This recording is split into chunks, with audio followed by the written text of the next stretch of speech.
Single major political or economic event. Radio Algeria International, our voice in the world.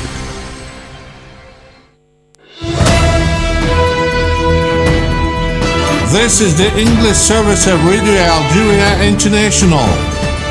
It's time for the news.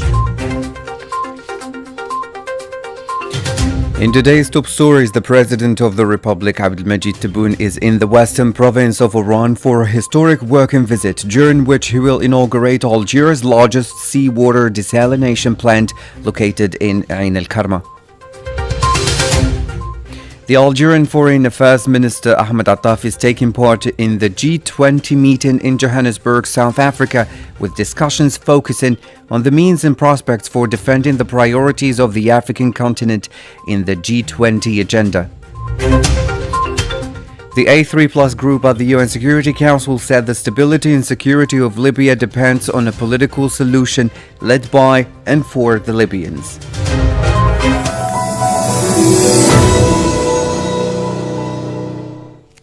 Hello and welcome to Radio Algeria International. I'm Jamal Slimani. The President of the Republic, Abdelmajid Tebboune, is in the western province of Oran for a historic working visit, during which he will inaugurate Algeria's largest seawater desalination plant located at Cap Point in Ain al-Karma. In the desalination plant, the President congratulated Algeria and the people for this major project, saying the achievement of it in less than 26 months was a challenge for the victorious Algeria, but it was made possible thanks to the will of all the men.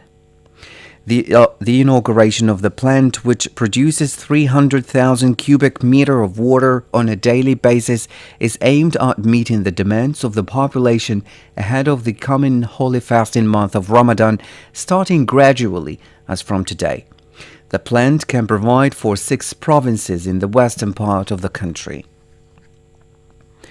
As you followed in our top stories, the Minister of State, Minister of Foreign Affairs, the National Community Abroad and African Affairs, Ahmed Attaf, has taken part in a coordination meeting bringing together the African countries invited through the G20. The meeting, held at the initiative of South Africa, was attended by Algeria, Nigeria, Ethiopia, Egypt and Angola in its capacity as current President of the African Union.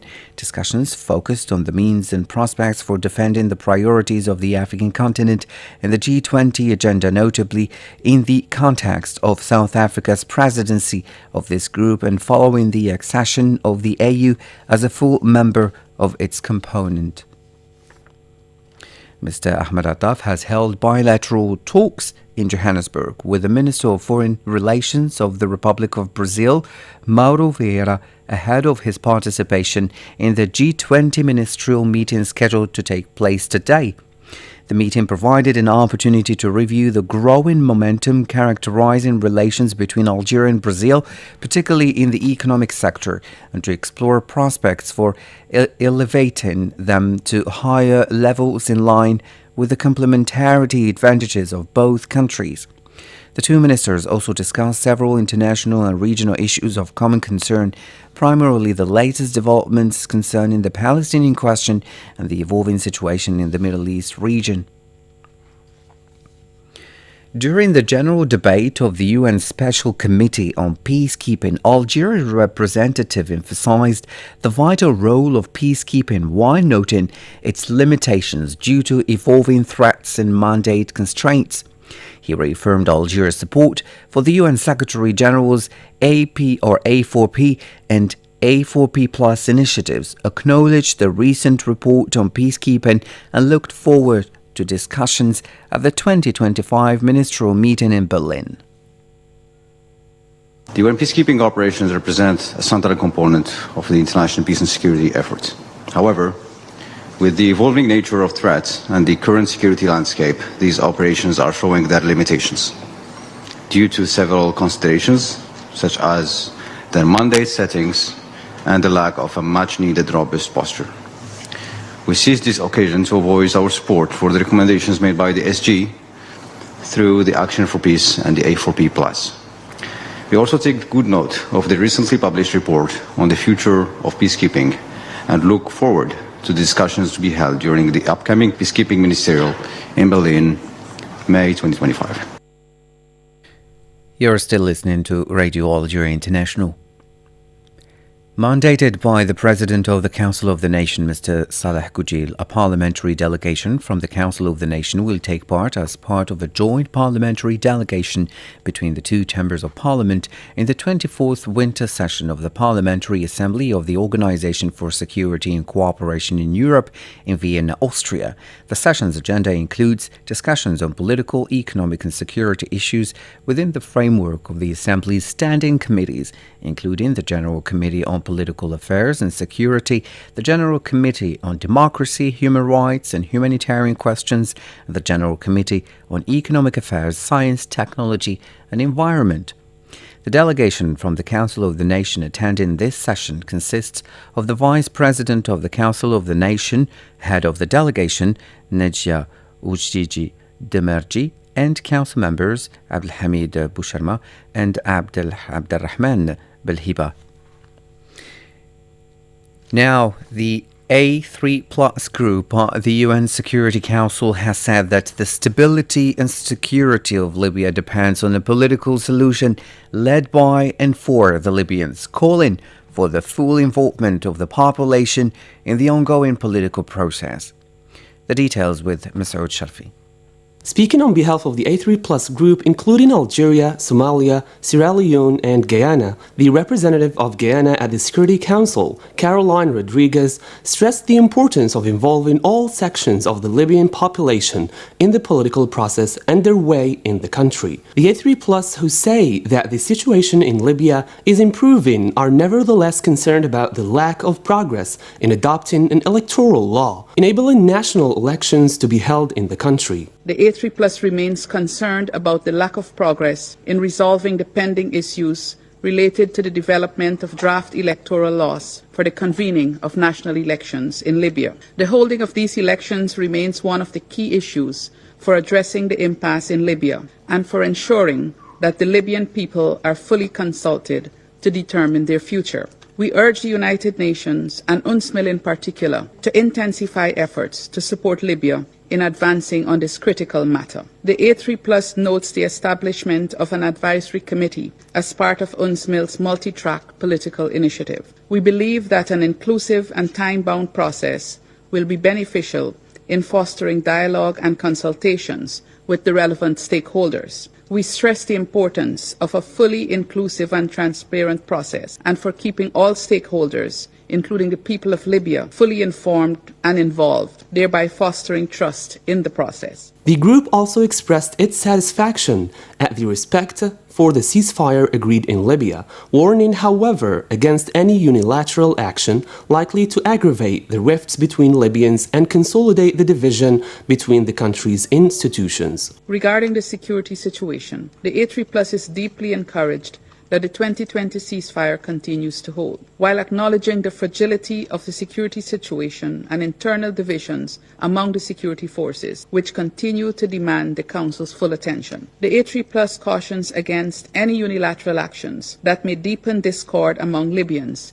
and further entrench institutional divisions. Such actions could undermine the progress made on the political track, including the revival and implementation of the Libyan Political Agreement and Libyan Political Dialogue Forum. They could also affect Libya's economic aspirations and the well-being of its population. On another level, Ms. Rodriguez pointed out that Libya's natural resources, including oil, must not be exploited illegally. These resources must be used for the good of the Libyan people.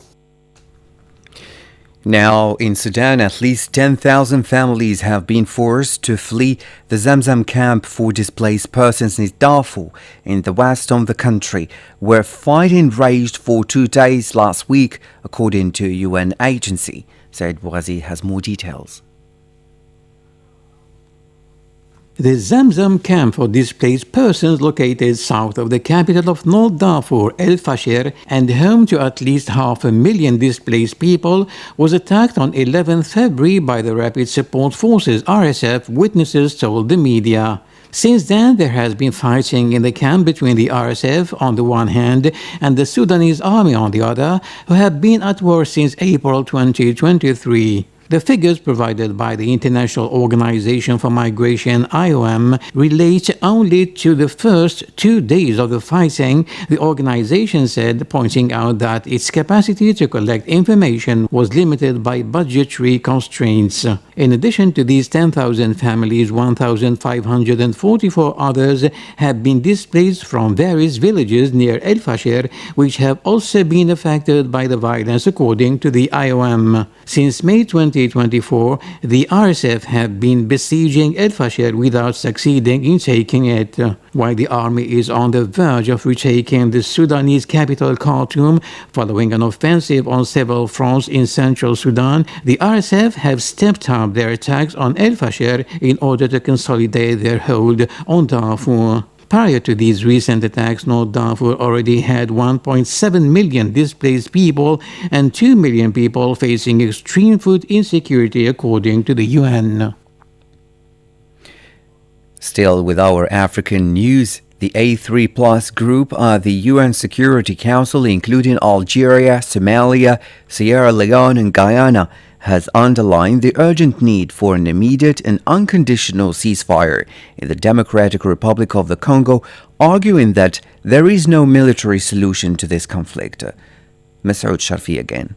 Speaking on behalf of the A3+ at a session of the UN Security Council devoted to the situation in the DRC, Somalia's representative to the UN, Ambassador Abukar Dahir Osman, said it was more urgent than ever to achieve an immediate and unconditional ceasefire in the east of the DRC. The A3+ group urged all parties to accept a ceasefire, to commit to laying down their arms and to create conditions conducive to a negotiated political solution, stressing the need to respect the sovereignty and territorial integrity of the DRC. Expressing the group's wish to see the peace talks resume, the Somali representative assured that the A3+ adhere to the call of the East African Community and the Southern African Development Community to supervise the ceasefire endorsed by the Peace and Security Council of the African Union at the level of heads of states and government. According to the A3+ group, it is time for the Security Council to genuinely facilitate the cessation of hostilities,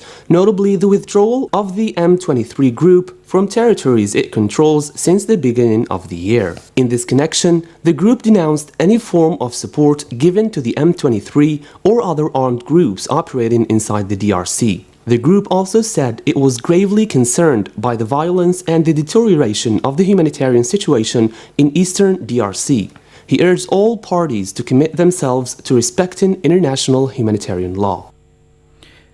Speaking to reporters following the UN Security Council meeting on the security and humanitarian situation in the Eastern Democratic Republic of the Congo, the Congolese state minister in charge of foreign minister, Teresa Wagner, called on the Council and the international community as well to hold Rwanda accountable.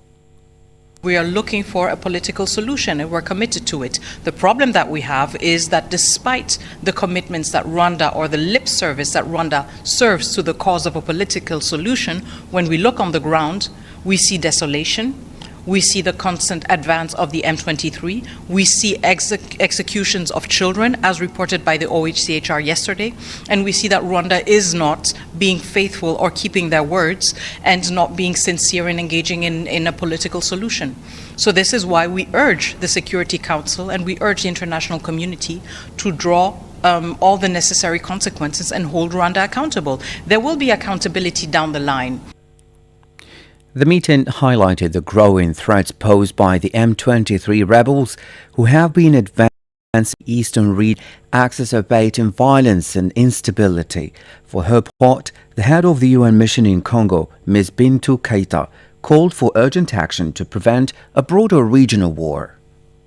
The M23's offensive in North Kivu and South Kivu has increased the vulnerability of girls and women to conflict-related sexual violence, mass displacement, the influx of combatants and prisoners, and the proliferation of weapons have considerably exacerbated the risk. At the same time, logistical and security constraints continue to hamper the United Nations' ability to verify reported cases. It is imperative that this Council takes urgent and decisive steps to avert a wider regional war. I call on this Council to hold the perpetrators of human rights violations and abuses in the Democratic Republic of Congo accountable. Around 30,000 people have found refuge in Burundi after fleeing the Eastern Democratic Republic of the Congo, an influx not seen for 25 years, according to the UN High Commissioner for Refugees, which overnight expressed concern at the new advances made by the M23. Fighting continues to spread in South Kivu, a regional bordering Rwanda and Burundi, drawing closer to Burundi's economic capital Bujumbura, forcing many civilians to flee. Now to the Middle East, the Israeli occupying forces are continuing their savage aggression against the town of Jenin and its camp for the 31st consecutive day, resulting in 26 dead and dozens of injuries and arrests, in addition to thousands of displaced persons and massive destruction of infrastructure and property. Said Bourazi reports.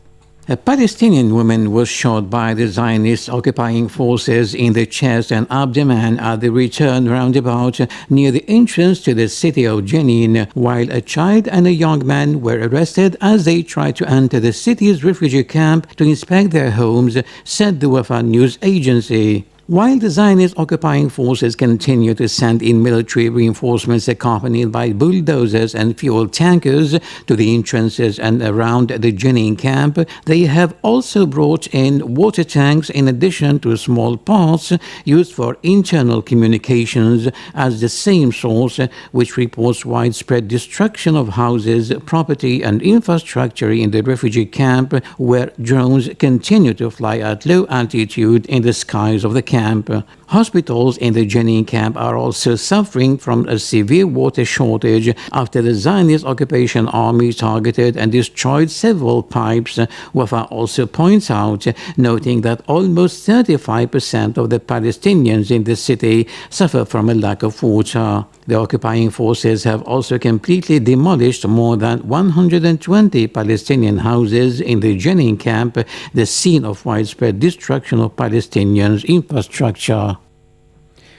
The Zionist entity has destroyed or damaged 1,109 mosques in the Gaza Strip during the genocide committed by its army between the 7th of October 2023 and January 19 this year. In a report, the religious ministry in the state of Palestine detailed that 275 mosques had been partially or severely damaged and 834 others completely destroyed, in addition to the destruction of 3 churches in the city of Gaza. Now back to Algeria. The Algerian writer Mohamed Moulsoul, known as Yasmina Khadra, expressed his thanks to the President of the Republic, Abdelmajid Tebboune, for his congratulations on winning an international literary prize in Spain, underlining that this is the first time he receives congratulations from a President of the Republic.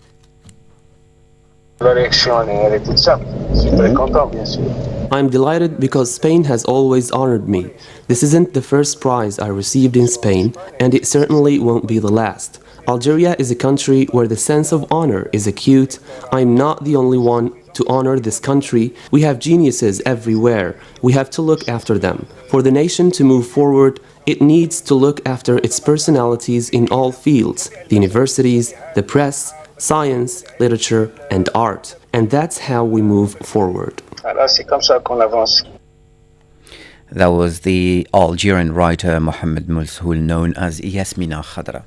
Thank you so much for listening and joining us on Radio Algeria International. That was the English service of Radio Algeria International.